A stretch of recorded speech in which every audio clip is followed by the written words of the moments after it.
فقہی احکام میں قرآن مجید کا جو تیسرا اصول ہے وہ ہے تدریج اس کے معنی احکامات کو مرحلہ وار آہستہ آہستہ بیان کرنا ہے۔ اسٹوڈنٹس، قرآن حکیم یک پارگی ہی قلب رسول صلی اللہ علیہ وسلم پر نازل نہیں ہوا تھا، بلکہ آہستہ آہستہ تدریجاً نازل ہوا۔ تقریباً 23 سالوں میں نازل ہوتا رہا۔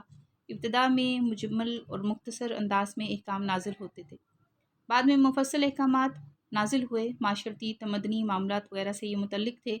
قومی اور جماعتی زندگی کی جس طرح حضور صلی اللہ علیہ وسلم تربیت فرماتے گئے، اسی قدر صحابہ کرام میں تحمل اور بردباری بھی پیدا ہوتی چلی گئی۔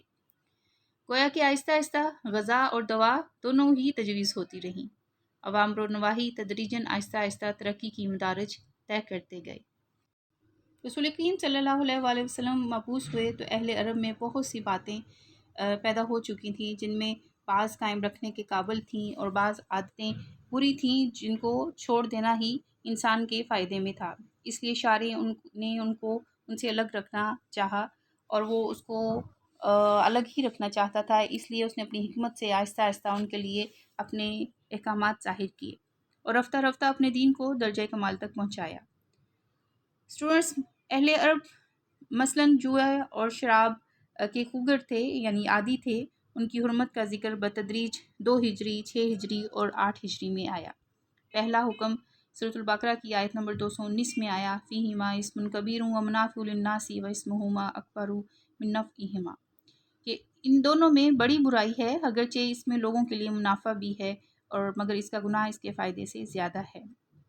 دوسرا حکم سورہ نساء کی آیت نمبر 43 میں آیا، یا ایھا الذین آمنوا لا تقربوا الصلاۃ وانتم سکارى حتی تعلموا ما تقولون، کہ اے ایمان والو، نشے کی حالت میں نماز کے قریب نہ جاؤ یہاں تک کہ تم جان لو جو کہہ رہے ہو۔ تیسرا حکم سورۃ مائدہ آیت نمبر 90 اور 91 میں ہے کہ اے ایمان والو، شراب، جوا اور بت وغیرہ اور قرا کے یہ سب شیطانی کام ہیں، سو ان سے بچو تاکہ تم کامیاب ہو جاؤ۔ بے شک شیطان چاہتا ہے کہ شراب اور جوئے کے ذریعے تمہارے درمیان عداوت، دشمنی پیدا کر دی جائے اور تمہیں اللہ کی یاد اور نماز سے روک دے، سو اب باز آ جاؤ۔ ان تدریجی احکامات کا ہی نتیجہ تھا، یا ان تدریجی احکام میں مثمر حکمت ہی کا نتیجہ تھا کہ صحابہ کرام جو اس آیت کے اولین مخاطب ہیں، ان آیات کو، ان احکامات کو سنتے ہی پکار اٹھے، انتہینا ربنا، اے رب ہم پاس آ گئے۔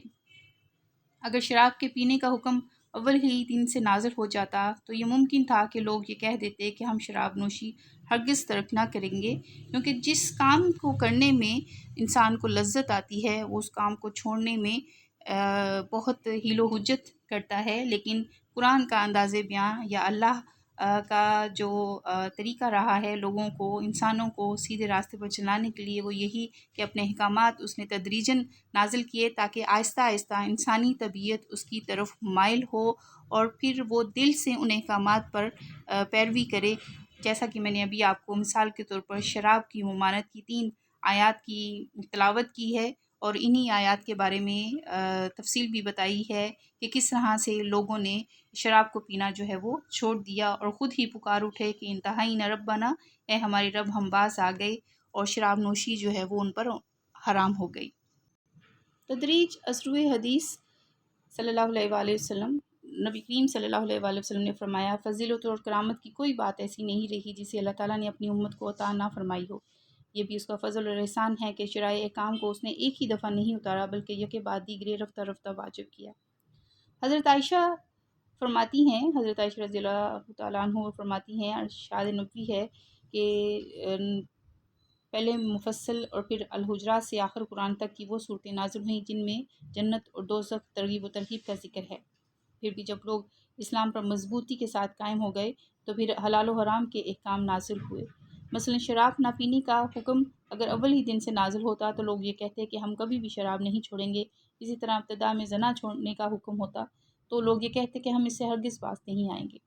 اس بحث سے یہ نتیجہ نکلتا ہے کہ قانون کے اجراء کا تدریجی طریقہ استعمال کیا جائے اور زیادہ تعلیم و تربیت اور ذہنی نشو و نما پر صرف کرنا چاہیے۔ نیز ابتدائی مرحلہ میں قوانین کم ہونے چاہیے، تعلیم و تربیت کا آسانی سے علم حاصل کیا جا سکے اور عملی زندگی میں دشواری نہ ہو۔ پھر جس قدر فضا اور ماحول ہموار اور سازگار ہوتا جائے گا، زندگی کے مختلف گوشوں میں شرعی قوانین جو ہے وہ نافذ کیے جائیں۔